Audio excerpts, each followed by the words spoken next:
ಬೆಂಗಳೂರು ವಕೀಲರ ಸಂಘದ ಸನ್ಮಾನ್ಯ ಅಧ್ಯಕ್ಷರಾದ ವಿವೇಕ ರೆಡ್ಡಿ ಅವರೇ,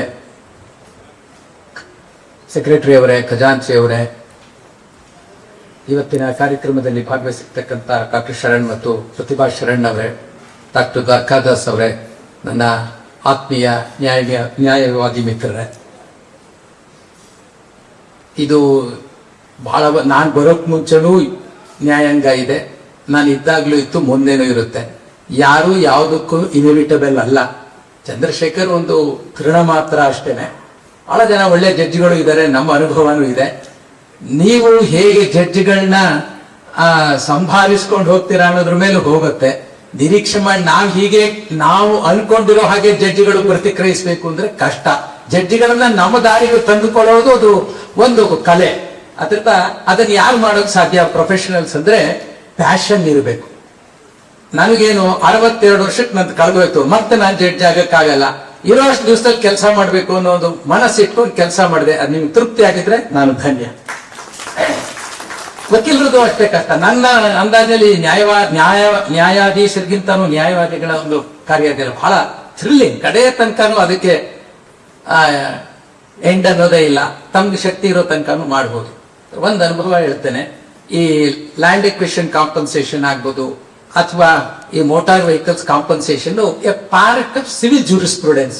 ಇದೇನು ದೊಡ್ಡ ಕಷ್ಟದ ಒಂದು ಕೆಲಸ ಅಲ್ವಲ್ಲ. ಒಳ್ಳೆ ಸರಿಯಾದ partition suit, reopening of the partition, ಅಥವಾ a suit file by a minor challenging the alienation made during is minority, ಆ ಕೇಸ್ಗಳನ್ನ ನಡೆಸ್ತಿರಲ್ಲ, ಅಷ್ಟೇ ಕಷ್ಟವಾದ್ದೇನಲ್ಲ. ಇದು ಬಹಳ ಒಂದು a part of civil jurisprudence. ಈ ಕಾಂಪನ್ಸೇಷನ್ ಅಲ್ಲಿ ಬೇಕಾದ್ದೇನು ಅಂದ್ರೆ understanding of men and matter ಚೆನ್ನಾಗಿರ್ಬೇಕು. ನೋಡಿ, ನ್ಯಾಯಮೂರ್ತಿ ರವೀಂದ್ರನ್ ಸಾಹೇಬರು 2008ನೇ ಇಸ್ವಿನಲ್ಲಿ ಒಂದು ರಿಪೋರ್ಟ್ ಆಗಿದೆ, ಜೈಕುಮಾರ್ ವರ್ಸಸ್ ರಾಜ್ಕುಮಾರ್ ಅನ್ನೋ ಕೇಸ್. ಎಷ್ಟು ಜನ ಓದಿದಿರೋ ನಿಮಗೆ ಗೊತ್ತಿಲ್ಲ. ಇವತ್ತು ದಯವಿಟ್ಟು ತೆಗೆದುಕೊಂಡು ಹೋಗಿ ನೋಡಿ ಎಲ್ರೂ.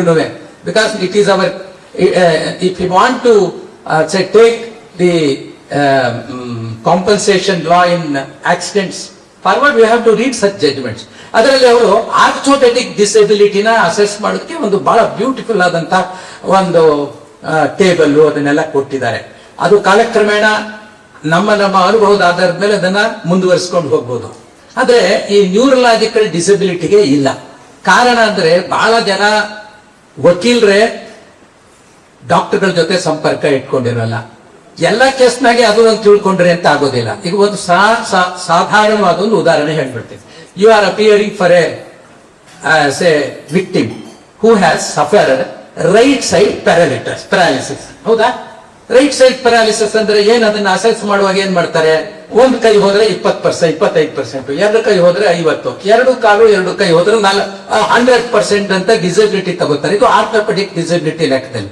ಆದ್ರೆ ಅರ್ಧ ದೇಹದ ಬಲಭಾಗದ ಅರ್ಧ ಭಾಗ ಪ್ಯಾರಾಲಿಟಿಕ್ ಆಗಿದ್ರೆ 50% ತಗೊಳ್ಳೋಕೆ ಸಾಧ್ಯವೇ? ನೋಡಿ, ಅವ್ರು ಮೊದಲನೇದಾಗಿ ಹೀಗೆ ಬರ್ತಾರೆ, ಬಿದ್ದು ಹೋಗ್ಬಿಡ್ತಾರೆ. ಅವ್ರು ಹೋಗಿ ಹಿಡ್ಕೋತಾ ಇರ್ಬೇಕು. ಹೌದಾ? ಇಲ್ಲ, ಎಷ್ಟು ಪರ್ಸೆಂಟ್ ಆಯ್ತು disability? From the point of view of burning it is 100%.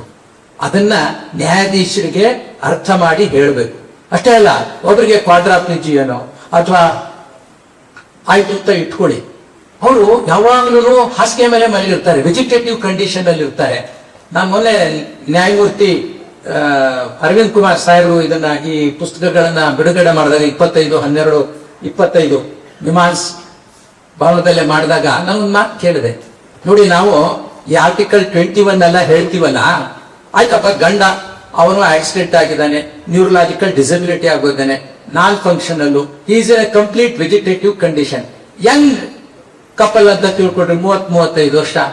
ಆ ಮಕ್ಕಳನ್ನು ನೋಡ್ಕೋಬೇಕು, ಈ ಗಂಡನ್ನು ನೋಡ್ಕೋಬೇಕು. ನಿಮಗೆ ಗೊತ್ತೇನೋ, ವೆಜಿಟೇಟಿವ್ ಕಂಡೀಷನ್ ಅಲ್ಲಿ ಇದ್ರೆ ಅವ್ರ ಭಾರ ಪೂರ್ತ, ಅವ್ರಿಗೆ ಏನೂ ಮಾಡಕ್ ಆಗೋದಿಲ್ವಲ್ಲ, ಆಕೆಗೂ ಆಗೋದಿಲ್ಲ. ಆಕೆ ಎಷ್ಟು ಕಷ್ಟಪಡ್ತಾರೆ. ಅಷ್ಟೇ ಅಲ್ಲ, ಆಕೆಗೆ ಮ್ಯಾರಿಟಲ್ ಲೈಫ್ ಹೋಯ್ತು. ಇದನ್ನ ಯೋಚನೆ ಮಾಡಿದೀವ? ಅವನು ಮ್ಯಾರಿಟಲ್ ಲೈಫ್ ಹೋದಕ್ಕೆ ಕಾಂಪನ್ಸೇಷನ್ ಕೊಡ್ಬೋದಪ್ಪ, ಈಗ ಮ್ಯಾರಿಟಲ್ ಲೈಫ್ ಹೋಯ್ತಲ್ಲ. Can we not take law forward on these things also? Have you ever argued before judges? ಅವ್ರು ಕೊಡ್ತಾರೋ ಬಿಡ್ತಾರೋ, ನೀವು ಆರ್ಗ್ಯುಮೆಂಟ್ ಮಾಡಿ, ನಿಮ್ ನೋಟ್ಸ್ ಅಲ್ಲಿ ಆರ್ಗ್ಯುಮೆಂಟ್ ಮಾಡಿ ಬಿಸಾಕಿ, ಆಮೇಲೆ ಜಡ್ಜ್ ಮಾಡಿದ್ರೆ ಅಪೀಲ್ ನಲ್ಲಿ ನೋಡೋಣ. ಆರ್ಟಿಕಲ್ 21 ಅನ್ನ human animal existence with grace ಅದನ್ನ ತಗೊಂಡು ಹೋಗೋದಕ್ಕೆ ಅವಕಾಶಗಳಿರ್ತದೆ. ಅದರಿಂದ ನ್ಯೂರಲಾಜಿಕಲ್ ಡಿಸಬಿಲಿಟಿ ಕೇಸಲ್ಲಿ ನನ್ನ ಅನುಭವದಲ್ಲಿ, ನಾನು 17.5 ವರ್ಷ ಡಿಸ್ಟ್ರಿಕ್ಟ್ ಜಡ್ಜ್ ಆಗಿದೆ, 2.25 ವರ್ಷ ಹೈಕೋರ್ಟ್ ಜಡ್ಜ್ ಆಗಿದೆ. ಅದರಲ್ಲಿ ಮಿನಿಮಮ್ 25% ಆಕ್ಸಿಡೆಂಟ್ ಕೇಸಸ್ ಅಲ್ಲಿ 25% ನ್ಯೂರಲಾಜಿಕಲ್ ಡಿಸಬಿಲಿಟಿ ಕೇಸ್ ಇರ್ತದೆ. ಇದೆಲ್ಲ software problem. Hardware problem can be easily dealt with, but software ಪ್ರಾಬ್ಲಮ್ಗಳನ್ನ ಮಾಡೋಕ್ಕಾಗೋದಿಲ್ಲ. ಈಗ ಉದಾಹರಣೆಗೆ ಎಷ್ಟೋ ಸರ್ತಿ ಈ ಆಕ್ಸಿಡೆಂಟ್ ಆಗೋದ್ರಿಂದ ತಕ್ಷಣ ಏನಾಗುತ್ತೆ, ಅವ್ರಿಗೆ ಕೆಲವು ಸರ್ತಿ ಸೀಜರ್ ಶುರುವಾಗುತ್ತೆ, ಅಂದ್ರೆ ಅಪಸ್ಮಾರ ಶುರುವಾಗುತ್ತೆ, ಬಿದ್ದೋಗ್ಬಿಡ್ತಾರೆ. ಅದಕ್ಕೋಸ್ಕರ ಮಾತ್ರೆ ಕೊಡ್ತಾರೆ.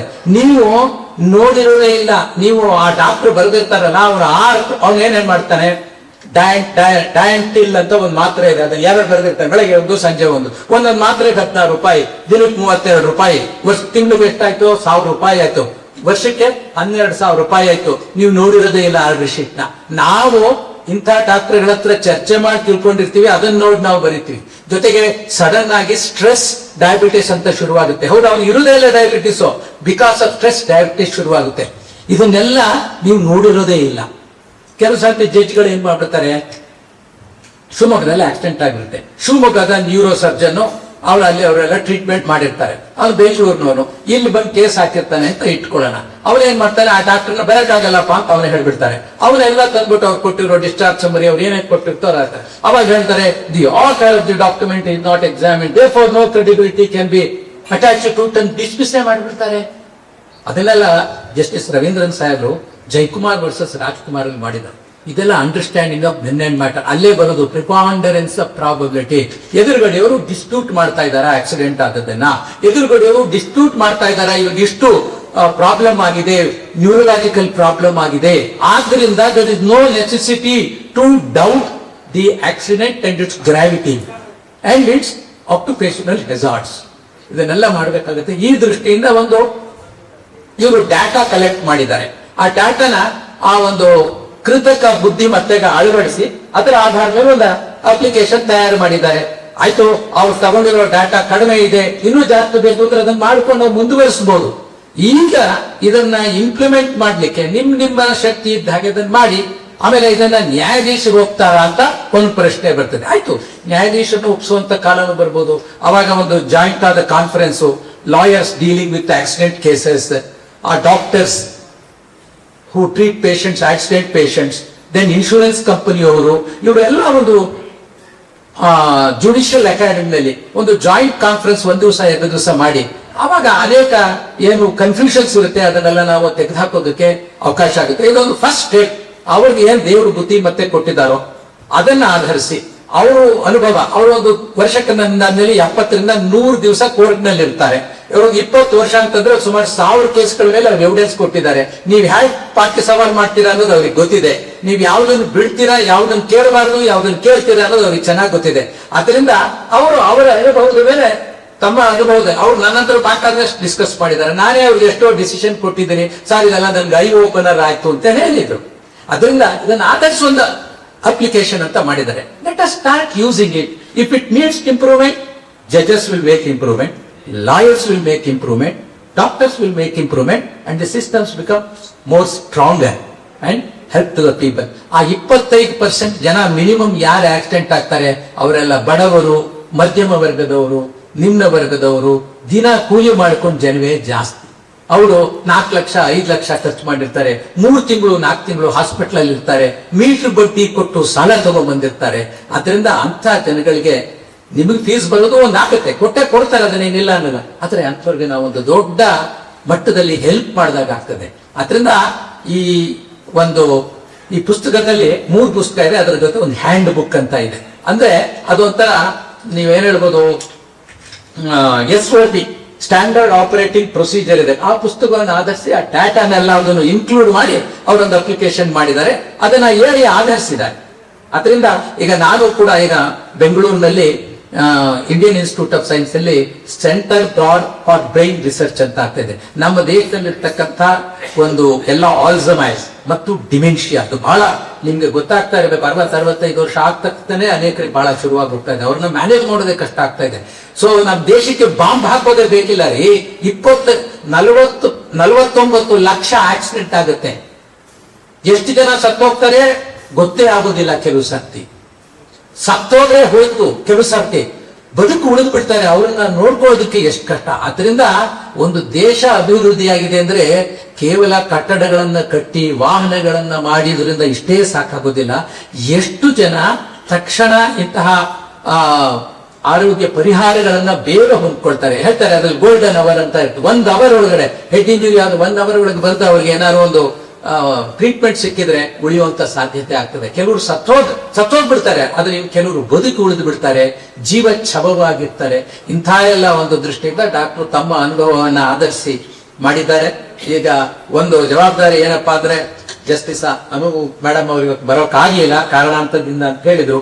ಅವ್ರಿಗೆ ಇದರ ಮಹತ್ವವನ್ನು ಇನ್ನೊಂದು ಸಾರ್ತಿ ವಿವೇಕ್ ರೆಡ್ಡಿ ಅವರು ವಿವರಿಸಿ, ಆಮೇಲೆ ಜುಡಿಷಿಯಲ್ ಅಕಾಡೆಮಿಯ ಪ್ರೆಸಿಡೆಂಟ್ ಆದಂತಹ ಜಸ್ಟಿಸ್ ಜಯಂತ್ ಬ್ಯಾನರ್ಜಿ ಅವರಿಗೂ ಇದರ ಮಹತ್ವವನ್ನು ಹೇಳಿ ಒಂದು ಕಾನ್ಫರೆನ್ಸ್ ಅನ್ನು ಆಗಾಗ್ಗೆ ಮಾಡಿ, ಆಗ ಮಾತ್ರ ಇದನ್ನು ಮುಂದಕ್ಕೆ ತಗೊಂಡು ಹೋಗಕ್ಕೆ ಸಾಧ್ಯ. ಹೊರತು ಬರೀ ಲಾಯರ್ ಅಂತರನೇ ಮುಳಿದ್ರು ಹೋಗೋಲ್ಲ.